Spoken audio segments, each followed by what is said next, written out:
کہ ان تمام چیزوں کے ساتھ اللہ پاک نے نشانیاں بکھیر دیں.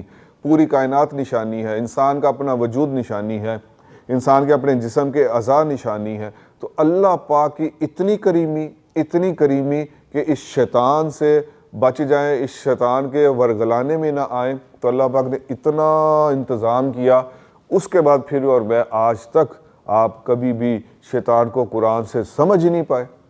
آپ سمجھے تو صحیح کہ میں اپنا دکھ کا اظہار کیسے کروں. جب میں نے اس آیت کی گہرائی کو مفسرین کرام کے ان پوائنٹس کی روشنی میں دیکھا تو میں نے کہا واقعی شیطان کے ہاتھوں کبھی بھی نہیں ورگلانا کبھی بھی اپنا عبادت نہیں لٹوانا چاہیے. کیوں کہ اللہ پاک نے نبی، موعظے، کتابیں، نشانیاں سب دی ہیں کہ اس شیطان سے بچ جاؤ. یعنی یہ کہنا چاہیے کہ اللہ پاک نے کائنات کی ہر چیز انسان کے سامنے رکھی کہ کہیں یہ شیطان کے بہکاوے میں نہ آ جائے. لیکن اسی آیت میں اللہ پاک کہتے ہیں آگے چل کے کہ امتوں کو گمراہ کر کے چلا گیا شیطان. بلکہ کیا الفاظ ہیں آگے الفاظ یہ ہیں کہ جبلن کثیرہ، کہ تم میں سے کثیر لوگوں کو وہ گمراہ کر کے چلا گیا. اس کے ذیل میں مفسرین نے یہ پھر لکھا ہے کہ انسان کو گمراہ کیا، اس کے بچوں کو گمراہ کیا، اس کی نسل کو، یعنی نسل در نسل وہ گمراہ کرتا جا رہا ہے. تو اس پوائنٹ کو ڈھونڈنے کی کوشش تو کریں. تو پوائنٹ پھر سامنے یہی آتا ہے کہ ہم نے قرآن سے شیطان کو سمجھنے کی کبھی کوشش ہی نہیں کی. ایک آپ کو دلچسپ اور حیران کن بات بتاؤں کہ جب میں بیک ان 2006-07 میں پہلی دفعہ قرآن کے ترجمے کی طرف آیا، متعارف ہوا، تو بائی چانس انہی دنوں میں اپنے ایک دوست کے ساتھ وہ مجھے لے گئے رائے ونڈ میں. اور رائے ونڈ کے جو اس وقت کے نائب امیر تھے مولانا جمشید صاحب، اور میری سب سے فیورٹ سپیکر اور پرسنالٹیز میں سے تھے. تو میں نے زندگی میں ان کا صرف ایک بیان سنا ہے. انہوں نے قرآن پاک کی ایک آیت پڑھی کہ شیطان تمہارا دشمن ہے، پس تم بھی اسے دشمن بناؤ. تو یہ کنسپٹ میری زندگی میں سوائے مولانا جمشید صاحب کے کسی اور کو میں نے گفتگو کرتے اس نہج میں نہیں دیکھا. اور مولانا جمشید صاحب کی اسی گفتگو کے سیکھے ہوئے پوائنٹس ہیں میں آگے آپ کو چاہوں گا، اور اگلے کچھ پوائنٹس بھی ہم اسی گفتگو کے جو انہوں نے کی تھی اس سے ریکال کر لیں گے. تو میں یہ چاہوں گا کہ آج کے بعد آپ مرنے تک روز اپنے آپ کو ٹرین کریں اور جاننے کی کوشش کریں کہ شیطان کے پاس ہتھیار کیا ہے. پہلی بات تو دشمن، آج سے دشمن ہو گیا، بھئی دشمن ہے، روز دشمنی کرتا ہے. وہ دشمن میرے سامنے کھڑا ہے، مجھے یہ دیکھنا ہے کہ اس کے پاس کیا توپ ہے، کیا اس کے پاس کلاشنکوف ہے، کیا اس کے پاس بم ہے، ایٹم بم ہے. تو آبویسلی میری تیاری بھی اس حساب سے بدلے گی. تو یہ ساری چیزیں مجھے کہاں سے پتہ چلے گی؟ یہ میں قرآن پاک کے ترجمے سے اور ہوم ورک سے شیطان کے بارے میں ساری یاد کو جمع کروں اور اس کے اوپر پھر میں اپنے آپ کو ٹرین کروں.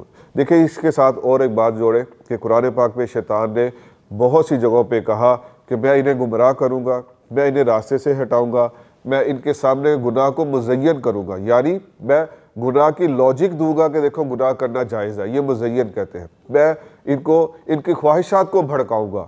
تو یہ سارے اس کے ہتھیار ہیں. پھر قرآن پاک نے آگے چل کے کہا کہ شیطان کے ہتھیاروں کا ذکر کیا کہ وہ تمہیں فقر سے ڈراتا ہے. تو میں نے جب قرآن کو مولانا جمشید صاحب کی اس گفتگو کے بعد قرآن پاک سے جب میں نے شیطان کے ہتھیار ڈھونڈنے شروع کیے تو سب سے بڑا ہتھیار اس کا کیا ہے؟ وہ آپ کو فقر سے ڈراتا ہے. وہ اسی کے لیے تو آپ سب کچھ چھوڑیں، اس دنیا کے مال کے لیے. یعنی فقر سے ڈرانا، اس کو اگر آسان الفاظ میں کہے تو مال زیادہ سے زیادہ جمع کرنے کے لیے آپ دین بھی چھوڑتے ہیں، آپ رشوت بھی لیتے ہیں، آپ نماز بھی چھوڑتے ہیں، آپ اپنے بہن بھائیوں کا حق بھی کھا جاتے ہیں. وہ ساری چیزیں کیا ہے؟ وہ شیطان کی یہی بات کہ ہر وقت آپ کو ایک ٹک ٹکی لگی ہوئی ہے، مہنگائی بڑھ رہی ہے، کیا ہوگا کل کو، 10 سال بعد کیا ہوگا، بچوں کو کیا ہوگا. تو اسی فقر کے ذریعے سب سے بڑا ہتھیار کہاں سے پتہ چلا؟ وہ پتہ چلا قرآن سے. پھر ایک اور جگہ پہ قرآن نے کہا کہ وہ تمہیں بے حیائی کا حکم دیتا ہے. تو جو سب سے بڑا ہتھیار اور آیا ہمارے سامنے وہ قرآن سے آیا. اب بے حیائی سے بچنا کیسے ہے؟ اس کا یعنی ہتھیار کا جواب ہم نے ہمارے پاس دیکھنا کیا ہتھیار اللہ نے دیے، وہ ہمیں پھر قرآن و سنت کی طرف ہمیں رجوع کرنا پڑے گا. تو یہ ہے اصل وہ ہوم ورک جس کی میں ہر ویڈیو میں آپ سے کچھ عرض کرتا ہوں کہ آپ ضرور ہوم ورک کی اپنے آپ کو عادت ڈالیں اور ٹریننگ کی عادت ڈالیں. اس کے اوپر ایک اور بہت اہم نقطہ جو سمجھنا چاہیے وہ مجھے بہت سٹرائک کیا. وہ ایک مفسر نے لکھا کہ یہ نصیحت کے رنگ میں نہیں اللہ پاک نے فرمایا، یہ یہاں نصیحت نہیں کی جا رہی، بلکہ اللہ پاک نے ایک وارننگ دی ہے اور بلکہ اللہ پاک نے ایک حکم دیا ہے کہ دیکھو شیطان کی عبادت نہ کرنا. تو اس کے اوپر بہت سے مفسرین اس طرف گئے ہیں کہ ہم اب اگر ہم یہ اس لفظ کو پڑھیں عبادت تو ہم فوراً سوچیں گے ہم نے تو کبھی شیطان کے نام پہ سجدہ نہیں کیا، ہم نے تو کبھی شیطان کو یا اس کے نام پہ رکوع نہیں کیا، تو پھر عبادت سے کیا مراد ہوا؟ تو انہوں نے کہا کہ اللہ کے حکم کو چھوڑ کر اگر آپ شیطان کے اس دھوکے میں آ کر اور کوئی بھی اللہ کے حکم کو توڑتے ہیں تو بیسیکلی یہ اللہ شیطان کی عبادت کرنے کے ہی مترادف۔ اس آیت کے بعد جو اگلی آیات میں اللہ پاک نے ایک لفظ بولا ہے، بیسیکلی وہ اس سارے مضمون کو سمجھنے کے لیے بہت اہم ہے کہ کیا تم عقل نہیں رکھتے کہ وہ تم میں سے اکثریت کو بہکا کے لے گیا، یعنی تم نے خود بھی اپنے آپ کو شیطان کے حوالے کیا، تم نے اپنی نسل کو بھی شیطان کے حوالے کیا، اپنے بال بچوں کو بھی شیطان کے حوالے کیا، اور وہ آج سمجھنا بہت مشکل ہے۔ جو شخص اپنے بچوں کو سکرین ٹائم سے روک نہیں پاتا تو وہ سمجھے اس نے اپنے بچوں کو، اپنی اگلی نسل کو شیطان کے حوالے کیا ہوا ہے، اور یہی بات قرآن یہاں کہہ رہا ہے۔ عقل نہیں ہے تم میں کہ تم عقل نہیں رکھتے کہ تم اپنے جو بچوں ہیں ان کو شیطان سے بچانے کے لیے کیا ٹریننگ کی۔ اگر آپ اسی لفظ کے اوپر سوچیں کہ اگر آپ کے بچہ 10 سال کا ہے اور پچھلے 10 سالوں میں آپ نے اپنے بچے کو قرآن سے خود سیکھ کر، اور وہی میری بات کہ اس کی تو پتی زبان میں اس کو شیطان سے ڈرایا، شیطان کے بارے میں ایجوکیٹ کیا، اور اس کے غلط کاموں کو جب آپ شیطان سے کو ریلیٹ کریں تو پھر آپ دیکھیں کہ آپ کا بچہ بچپن سے ہی شیطان کا اس کے سامنے ایک پکچر آ جائے گی، اور شیطان کیا کچھ کرتا ہے اس کے جب سامنے آپ اس کو چھوٹی عمر سے ایسے اس کو یہ چھوٹے چھوٹے لیسنز دیں گے تو مجھے بڑی قوی امید ہے کہ وہ پھر آگے چل کے شیطان کو مستقل اپنا دشمن بنانا سیکھے گا۔ تو میں کہنا یہ چاہتا ہوں اپنے 3-4 سال کے بچوں کو شیطان، ان کے ذہن میں شیطان ایک سب سے بڑا دشمن ہے اور اس کے پاس کچھ ہتھیار ہیں، اس معاملے میں ایجوکیٹ کرنا شروع کر دیجئے۔ قرآن کی آیات سے پتہ چلتا ہے کہ شیطان کی ایک ٹیریٹری ہے، اور جیسے قرآن کہتا ہے کہ جھوٹ کے قریب نہ جاؤ، تو آپ جب سمجھ لیں کہ آپ اس ٹیریٹری میں جا رہے ہیں، تو اگر آپ اس رخ سے دیکھیں ان آیات کو تو پھر آپ سمجھ جائیں گے کہ مجھے شیطان کی اس ٹیریٹری کے قریب سے بھی نہیں گزرنا۔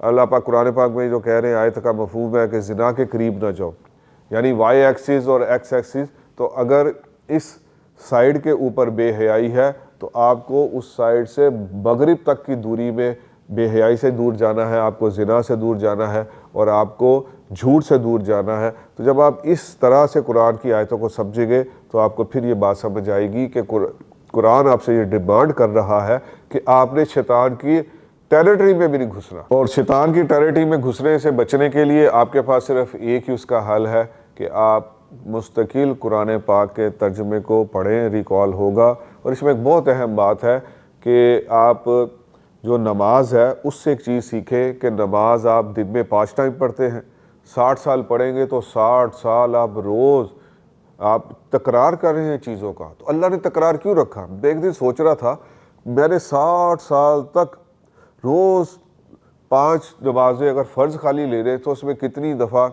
سورہ فاتحہ پڑھنی ہے، کتنی دفعہ میں نے اللہ سے ہدایت کی دعا مانگنی ہے، اور کتنی دفعہ گمراہ لوگوں سے کے راستے پہ چلنے سے بچنا ہے۔ تو اس کا مطلب ہوا کہ انسان کو ریکال کی ضرورت ہے، ہر روز ریکال کی ضرورت ہے۔ بس یہ سب سے بڑی دلیل ہے جو میں آپ کو پوری آیت انقلاب کی سیریز میں کہتا آیا کہ مستقل پڑھیں، کیونکہ آپ کو شیطان کے بارے میں اگلے 5 سال تک کوئی واعظ نہیں کرے گا مستقل۔ تو اسی لیے قرآن کو مستقل تعلق جوڑنا وہ یہاں سے بھی ثابت ہوتا ہے۔ شیطان کی ہتھ کنڈوں کو سمجھنے کے لیے وہ بھی مستقل قرآن پڑھنا پڑے گا۔ اور بس آخری بات میرے ذہن میں وہی گونج آ رہی ہے جو میں نے مولانا جمشید صاحب کے ایک خاص سٹائل کو سنا تھا، وہ کبھی میری زندگی میں، آپ دیکھ لیں کہ 20 سال ہونے کو ہیں، ابھی میں آپ کے سامنے یہ مولانا جمشید صاحب کا نام لیا تو وہ 20 سال پیچھے میں گفتگو آپ سے کر رہا ہوں، لیکن میرا دھیان وہ اس جمشید صاحب کے درد بھرے اس لائن اور اس کال کی طرف چلا گیا۔ وہی آپ کے سامنے رکھ کے میں آپ سے آج کی اس ویڈیو میں اجازت چاہوں گا۔ شیطان تمہارا دشمن ہے، بس تم بھی اسے دشمن بناؤ۔ اور اب دشمن کے بارے میں دشمنی کیسے کی جاتی ہے اس کے لیے آپ قرآن کی طرف رجوع کریں۔ اللہ پاک جو کہا سنا اس پر ہم سب کو عمل کرنے کی توفیق عطا فرمائے۔ کل انشاءاللہ اگلی آیت انقلاب کے ساتھ پھر آپ کی خدمت میں حاضر ہوں گا۔ تب تک کے لیے اجازت دیجیے۔ اللہ حافظ۔